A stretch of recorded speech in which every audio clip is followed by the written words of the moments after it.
Hello, my beautiful people. So you notice I have earbuds now.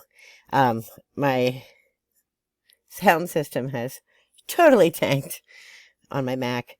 Um, Ironically, if you follow the channel, you know that I kind of do this work. This is my full-time gig. I actually have 2 studios that I could do professional grade videos in, and I choose not to because I wish to sit in my kitchen with you and just chat with you as if you were here having a cuppa with me. Anyway, my name is Beth if you're new to the channel, and I talk about all kinds of random things, and today I want to talk about the difference between Samhain and Halloween and how we celebrate it here in the United States. And so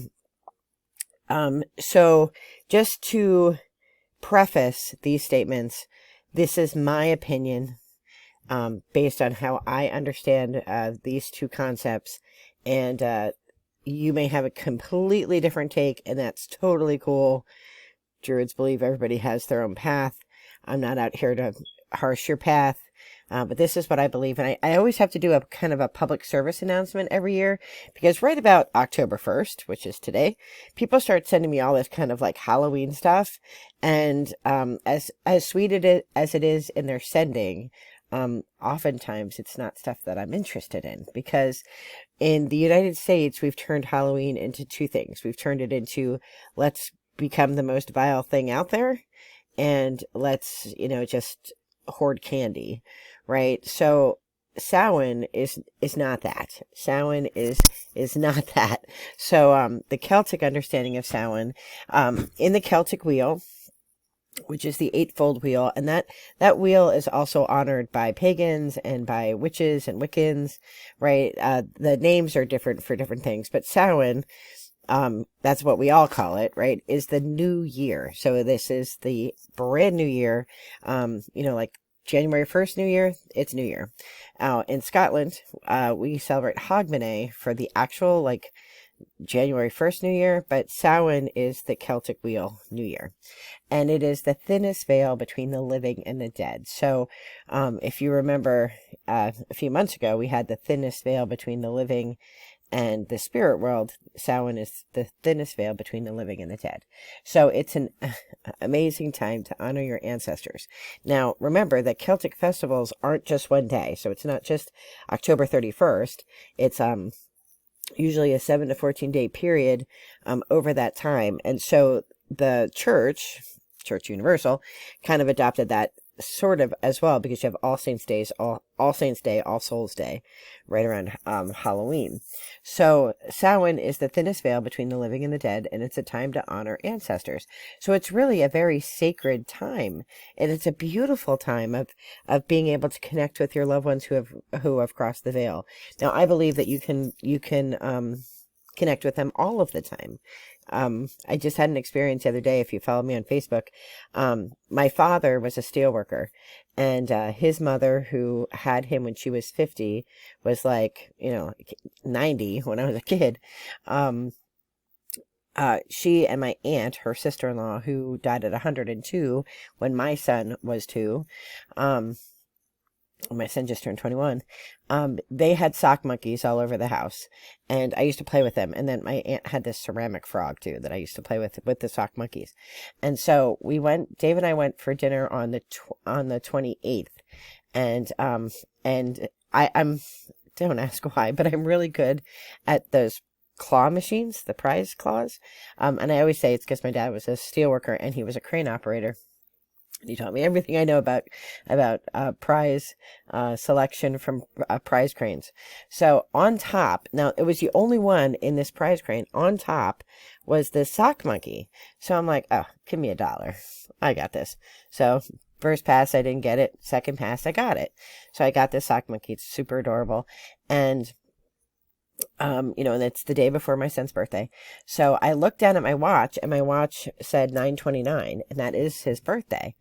And if you're new to the channel, or if you don't know the story, my boys are 10 months apart. I was due the day before my older son's first birthday, but we lived in a Victorian house, and I had slid on the runner of the stairs, and while holding my son, my infant son, and I fell down the stairs, and I just kind of like bounced down on my butt, but really, really hard, and I ended up having a placenta abruption with my second son Julian, and I started hemorrhaging internally, and I was almost dead on the floor. And our black cat, we had a black cat named Mikey, who never meowed. He was a very mellow cat.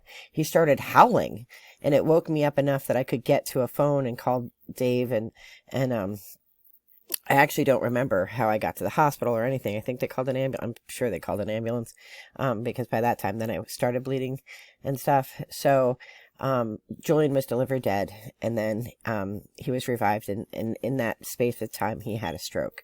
So so his birth was a miracle, and I was in surgery for 8 more hours.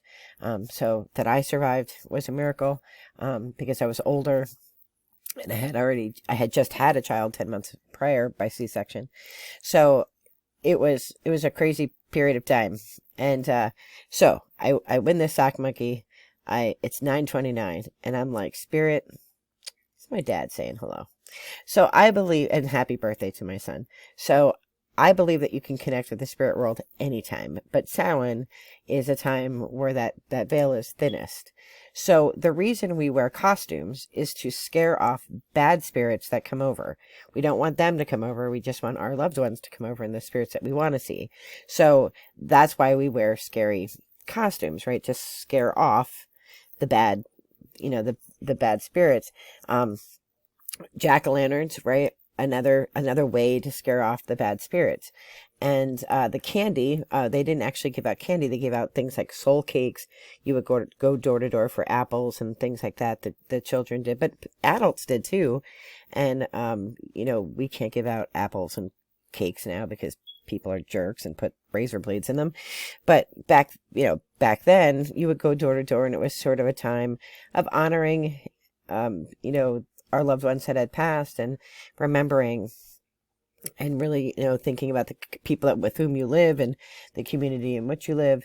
So we, as Americans, have taken the scary costume part and the candy part, and we've blown that up, but we have completely forgotten the reverence for the people who have crossed over, and the ancestral lines from which we come. And one of my favorite meditations to do is, if you're trying to connect with your ancestors, is to picture yourself, do all the things, the breathing, get in your space, blah, blah, blah.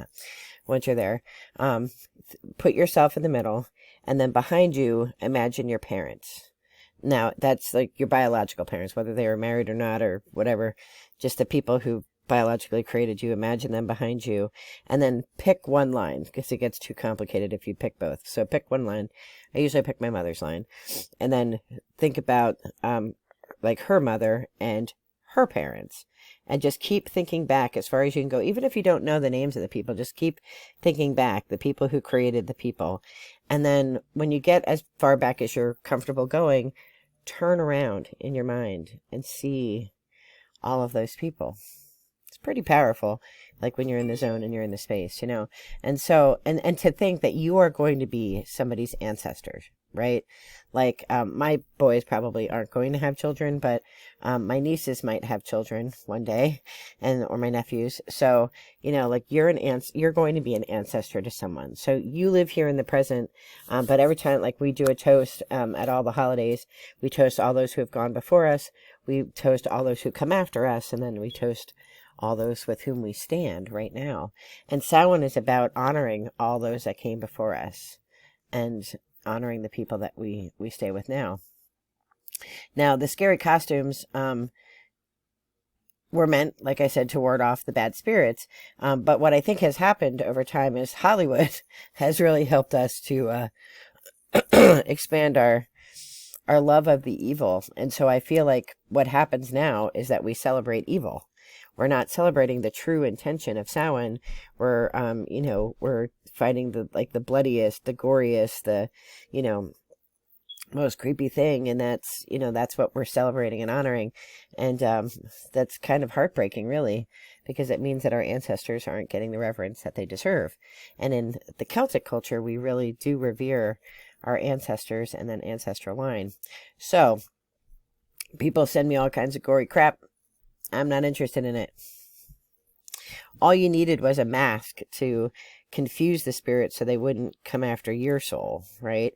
You didn't have to necessarily be like scary. You had to just not, be recognizable, right? So when my boys were little, I didn't let them dress up as awful scary things. It's ironic that my younger son loves haunted houses, not real ones, like the legit ones. He likes like the fake Disney kind of ones. And that's what he wanted to do for his 21st birthday. And I hate stuff like that. I don't like clowns. I'm not scared of them. I just don't like them. I don't really like horror at all, like gore and things like that. I think that it puts us in negative energy, and I don't like to promote that in the world. I think there's enough of that in the world. I like to promote light love.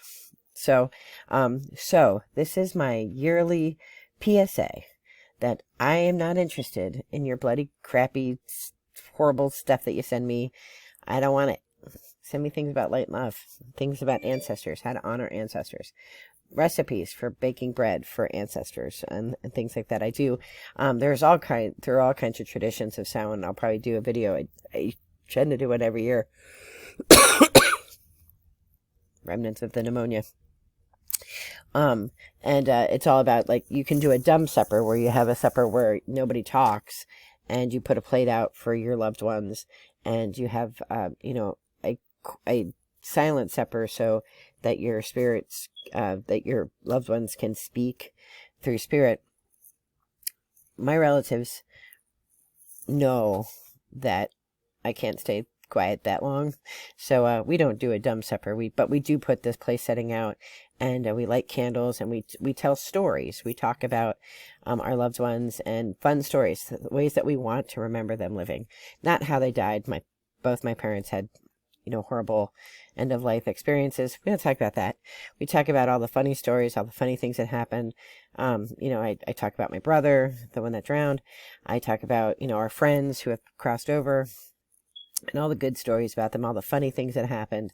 And then we light a fire, and we put every name on a piece of paper, and then we tell a funny story, and then we burn the paper to honor them. So I'll talk more about that in a later video, all the things I do for Samhain, because I do it over a number of days, on All Saints Day, All Souls Day, and of course Samhain itself. So I am wishing you all the best in light and love. I am wishing you a wonderful Samhain season of honoring your ancestors, honoring the traditions that make you who you are, and I'm so happy that you're here with me, and that you're here, right? And one day people will be writing our names on paper and burning them in pits, and hopefully telling funny stories about us as well. Wishing you all the best in light and love. Be well. Take care. Bye-bye.